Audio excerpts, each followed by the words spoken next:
Hello, and welcome to ACC Student News. The news students can use. I'm Aryanna Lucente. And I'm Dananay. And here are this week's top stories.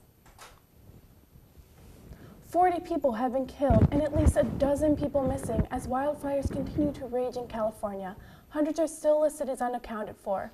According to authorities, some 100,000 acres have been affected by these ferocious wildfires in the counties of Sonoma, Napa, and Mendocino. One fire burned through 45,000 acres, killing 18 people, and is only 60% contained, while another fire engulfed around 51,000 acres and is about 60% contained.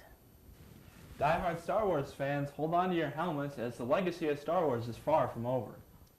Not long after Disney bought out Lucasfilms, they announced that the Skywalker family adventures will continue. Now they are making a movie about Han Solo. The untitled Han Solo anthology film will chronicle Han's foray into smuggling as well as his relationship with his Wookiee co-pilot and his best friend Chewbacca. The film has been met with some setbacks that include a bumpy production marred with major directorial changes. However, according to sources, the Han and crew are back on course and with a new director and reshoots already underway. The movie is set to be released in May of 2018. As the headlines are rippled with news of the life of the Las Vegas shooter, many are neglecting the heroes of that fated night. The Las Vegas shooting is being called the worst in modern U.S. history when a gunman opened fire on a country music festival, killing at least 58 and injuring more than 500. The gunman was found dead from a self-inflicted gunshot wound about an hour later in his 32nd floor Mandalay Bay hotel room. Police are still investigating any motive behind the mass shooting.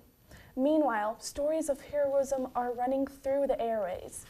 One story that is a former Marine who managed to flee unharmed with his friend. They spotted a work truck with the keys in the ignition. The couple was able to transport about 24 people to the hospital with a police escort. And now Samantha Diringer with more news. In the case of the East Chicago pipe bomber, authorities now have their prime suspect. Munster resident Eric Craig has been charged with being in possession of an explosive device and transporting explosive material. According to witnesses, he dropped off a box that contained several computer items that included some hard drives with a shipping label attached. Craig admitted to manufacturing the destructive device using M80 type powder and mailing a threatening letter to another victim. The pipe bomb exploded at the East Chicago post office on September 6, just after 6 p.m., injuring a postal worker who was 7 months pregnant at the time.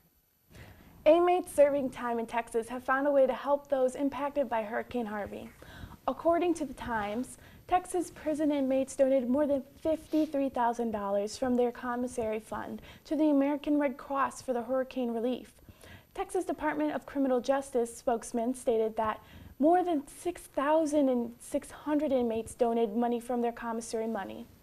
That is usually used by inmates to buy food and supplies while they're in prison. Inmates in Texas also donated more than $40,000 to the American Red Cross after Hurricane Katrina hit in 2005.